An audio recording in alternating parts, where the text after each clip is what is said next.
यहीं तक सीमित रखो ना, तो चिट्ठी लगा आपके सरकार तक ले गए। अरे सरकार तक न ले जाओ, चिट्ठी लगा रखो।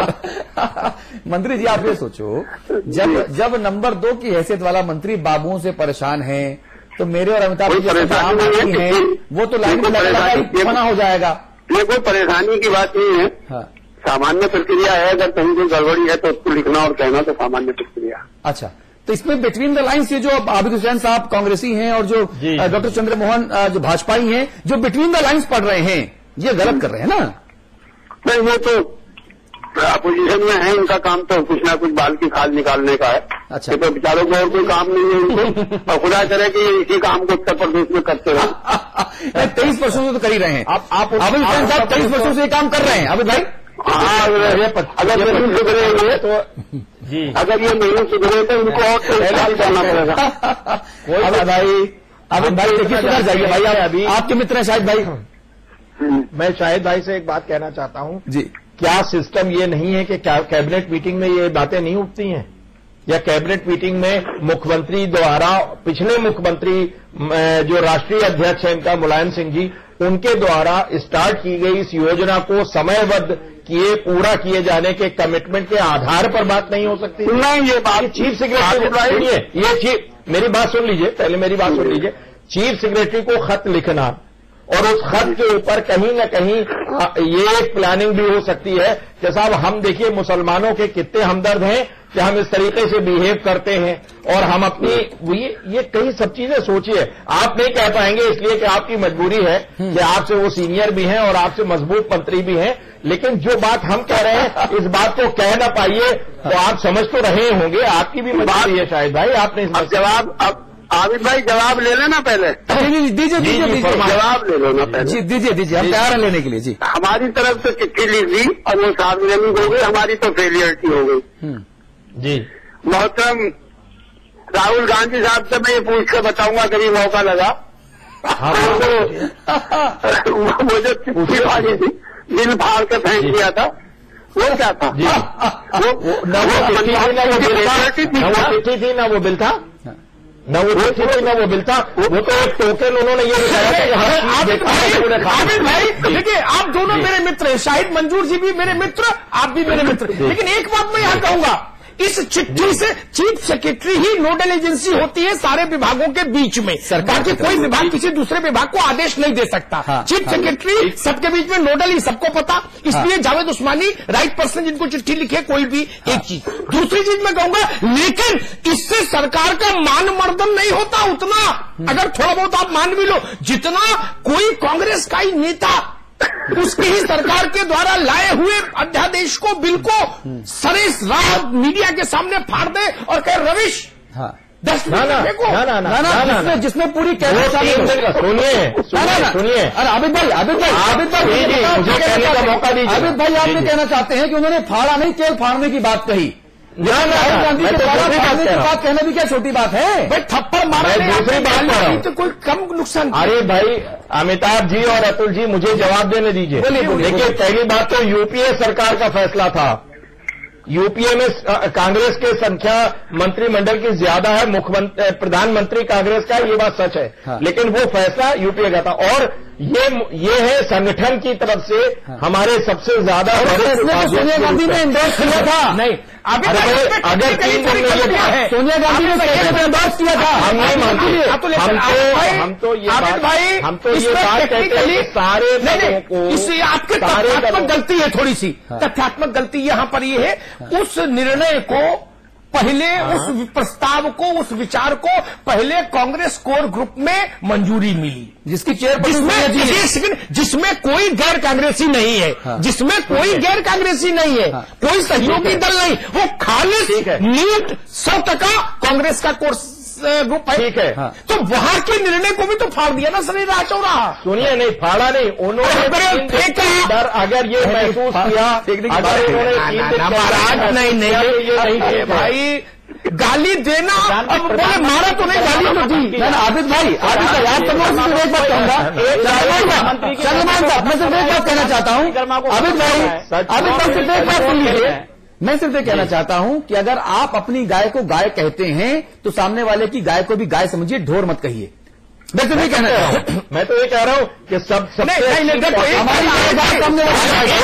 नहीं चलेगा। एक मिनट, मैं एक बात कहूं सबके लिए न्याय की बात। चंद्रमोहन जी जिस पार्टी में है उस पार्टी की अध्यक्षता वाली सरकार थी, सदारत वाली, वाजपेयी जी प्रधानमंत्री थे। हाँ। दत्तोपंत ठेंगड़ी ने उनकी सरकार को क्या क्या नहीं बोला, हाँ। जो कांग्रेसी नहीं बोले वो बोला, तो परिवार का मामला। राहुल गांधी प्रधानमंत्री को सरेराह बेइज्जत करने, तो पार्टी का मामला। आंतरिक लोकतंत्र, एक सेकंड, आंतरिक लोकतंत्र। आबिद भाई सुन लो एक सेकंड, हम आपको सुनते हैं, मुझे भी सुनो। हाँ। हाँ, नहीं बिल्कुल। आजम खान चिट्ठी लिखते चीफ सेक्रेटरी को तो आसमान जमीन पर। हाँ। बोले हाय हाय हाय हाय, 1952 से आज तक कभी चिट्ठी नहीं लिखी गई। अरे सरदार पटेल चिट्ठी लिखे नेहरू जी को, नेहरू जी चिट्ठी लिखे सरदार पटेल को, आज तक बच्चे पढ़ रहे हैं। हाँ। जिसमें मतभेद सामने आते हैं। ये लोकतंत्र है। ये वो लोकतंत्र नहीं था कि प्रेस क्लब में आप प्रधानमंत्री के निर्णय को, कांग्रेस कोर कमेटी के निर्णय को, कांग्रेस वर्किंग कमेटी के निर्णय को ये उड़ा दे और कहीं डस्टबिन में फेंकने लायक है। और तब जब राष्ट्रपति ने उसको वापस भेजने का मन बना लिया हो, तब आपको लगा हो कि नाक बचानी है तो मनमोहन सिंह जी की नाक को फना कर दो, राहुल की नाक ऊंची कर दो। ये तो भला हो मनमोहन सिंह जी का, उनकी धैर्य शक्ति इतनी अद्भुत है, सहन शक्ति, कि मैं नमन करता हूं। और इसीलिए पीएम है वो, अमिताभ जी, इसीलिए पीएम है वो, क्योंकि वो रबर स्टाम्प के तौर पे यूज होने को तैयार रहते हैं। नहीं, ऐसा कुछ नहीं है। अब मुझे कह रहे हैं, मैंने आप दोनों की बात सुन, सही कह रहे हैं, आप दोनों की बात सुन ली। अब आप दोनों की बात सुन ली, मुझे भी अगर आप समय दें तो मैं बात कहूँ। सिर्फ ज्यादा सारी पार्टियों को राहुल गांधी जी के एक्ट पर धन्यवाद का पत्र लिखना चाहिए। और जो उसके मनमोहन सिंह जी ने कैबिनेट ने एक्ट किया था, उस पर मैं क्या कैबिनेट लानत मना, कैबिनेट लगेगी, पेट में कोई चीज कैबिनेट में उन्होंने शायद भाई रिकंसिडर, बड़े कमाल की बात है। मैं बोलूं? जी शायद भाई, देखिए अब धन्यवाद देना चाहिए राहुल गांधी जी को। अभी आप जी कह रहे थे। जी हाँ बिल्कुल भाई, अभी यही तो कह रहे थे धन्यवाद देना। जी बिल्कुल, अभी भी कह रहा हूँ। और कांग्रेस पार्टी कह रही है कि धन्यवाद देना चाहिए सोनिया गांधी जी को कि उन्होंने राहुल जी की बातों से ऊपर जाकर डिसीजन को करा दिया। अब दोनों में से तय करें आबिद भाई के। अरे धन्यवाद ये मिला रहे हैं शाहिद जी। शाहिद जी दो चीजें मिला रहे हैं। उन्होंने, राहुल जी ने ये कहा कि मेरी माता श्री ने जो कहा मुझे उस तरीके से गुस्सा नहीं करना चाहिए था, उस बात के लिए कहा।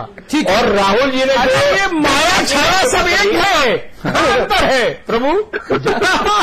यहाँ भी यही बात मैं कह रहा हूँ, मैं यहाँ भी यही बात कह रहा हूँ कि सिर्फ इतनी सी बात है कि इनको आजम खान को चिट्ठी, मुझे एक बात नहीं समझ आती, एक बात नहीं समझ आती, दिग्विजय सिंह पार्टी की लाइन से अलग हटके दिन में 3 दफे बोले जायज है। सलमान भाई ये कहे कि मैं गया 10 जनपद, लाइब्रेरी वाले रूम में मैडम के साथ बैठा, फोटो दिखाई बाटला कांड की तो फूट फूट के रोई। हाँ। कांग्रेस में बाद में जनार्दन द्विवेदी कहने के ऐसा कोई वाक्य नहीं, सलमान पता नहीं कहां से कहानी लाए। हाँ। तो ये भी जायज है, मैं समझ पा रहा हूं। और आजम खान चिट्ठी लिखते एक नौकरशाह को तो हंगामा बर्फ हो जाए भाई। अच्छा, ये अभिषेक साहब एक मिनट सिर्फ एक मिनट। डॉक्टर चंद्रमोहन, मेरा सवाल आपसे सिर्फ इतना सा है कि अगर आजम खान साहब चिट्ठी मुख्यमंत्री जी को लिख देते तो हाय तोबा, बताइए इतने से काम में सीधे मुख्यमंत्री जी को इन्वॉल्व कर दिया। अरे भाई उस्मानी साहब तो थे कि नहीं थे?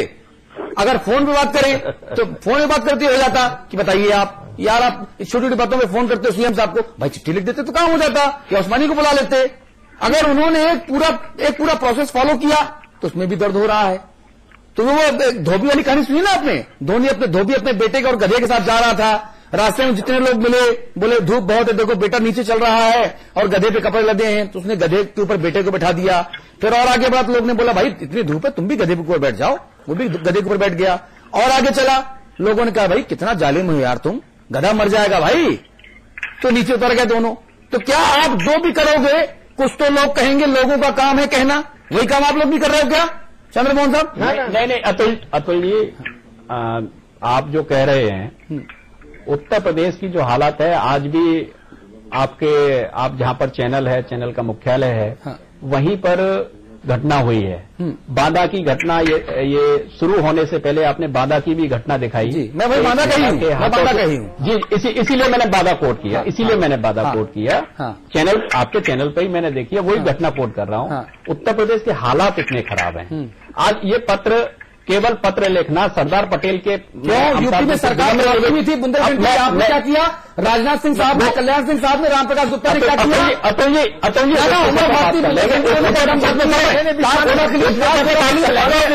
उड़ा के गई थी आप लोगों ने। बुंदेलखंड पर बात कर लेंगे अतुल जी, बुंदेलखंड आप की बात कर रहे हैं, मैं आपको याद दिला रहा हूं कि आप लोगों ने बुंदेलखंड में बहुत ज्यादा हीरो।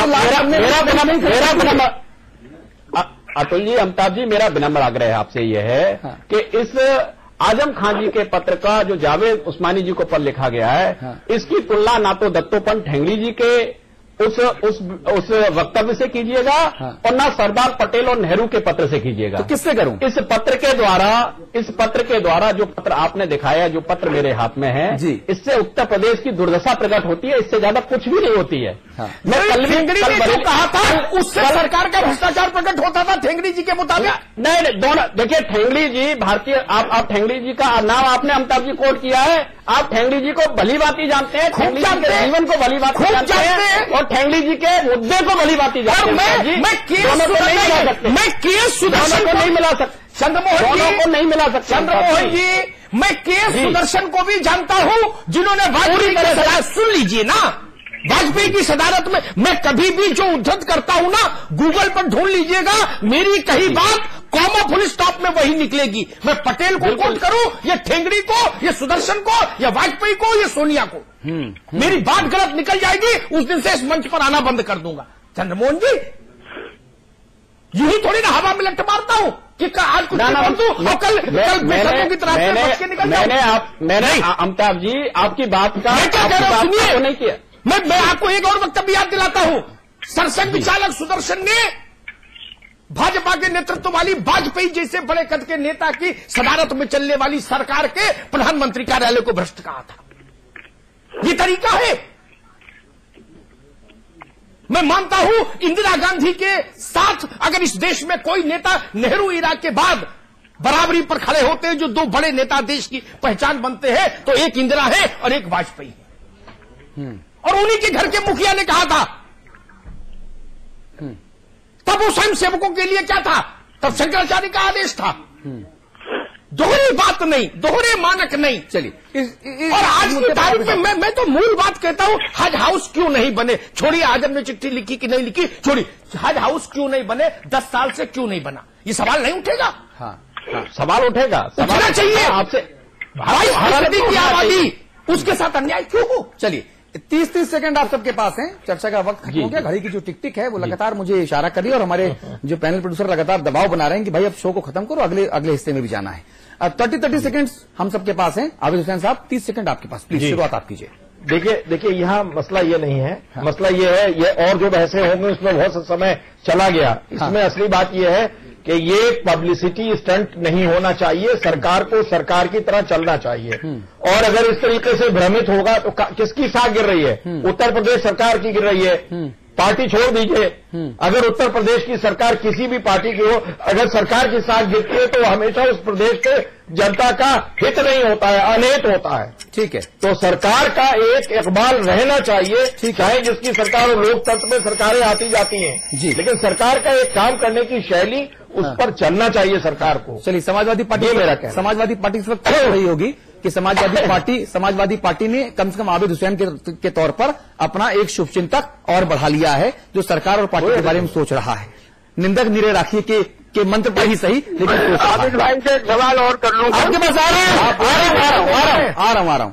चंद्रमोहन साहब, 30 seconds for you. Ji, Bharatiya Janata party का मानना है कि उत्तर प्रदेश में जो पत्र आजम खान साहब ने मुख्य सचिव जी को लिखा है, इस पत्र से जो स्थिति स्पष्ट होती है वो केवल ये होती है, आजम खान साहब को अगर मुस्लिमों के हित की चिंता है तो वो इस्तीफा दें और सड़क पर जाकर, पत्र ना लिखें, सड़क पर जाकर मुस्लिमों के हित की लड़ाई लड़ें।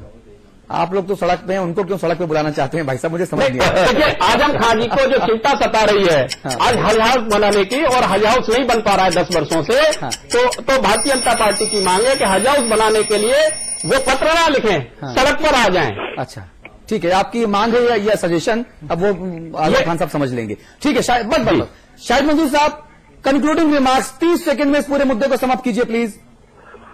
देखिए, भारतीय जनता पार्टी के एजेंडे में तो हज हाउस का बनना ना बनना है नहीं, इनको कुछ लेना देना नहीं है हज हाउस बने ना बने।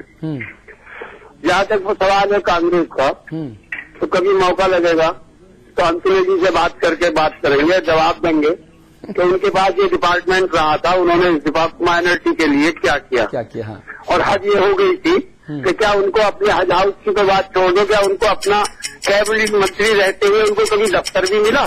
ठीक है, बस ये दफ्तर था, बस पर्यावरण भवन में दफ्तर था, समय तक नहीं मिला था, लंबे समय तक नहीं मिला। अरे पर्यावरण भवन में दफ्तर था, उन्हीं ने इसको किया, लंबे समय तक नहीं मिला, उसके बाद मिला। अरे मंत्रालय नया बना, जब मंत्रालय नया बना, बस अब मेरे पास देखिए प्लीज, मैं आप सबसे माफी चाहता हूं, अब मुझे असहज मत कीजिए, मेरे पास वक्त बिल्कुल नहीं है। एक अमिताभ चंद्रमोहन जी ने एक बात कही, सलाह दी उन्होंने आजम खान साहब को कि मुस्लिमों के हित की बात करनी है तो सत्ता छोड़िए, सड़क पर है, अच्छी सलाह है।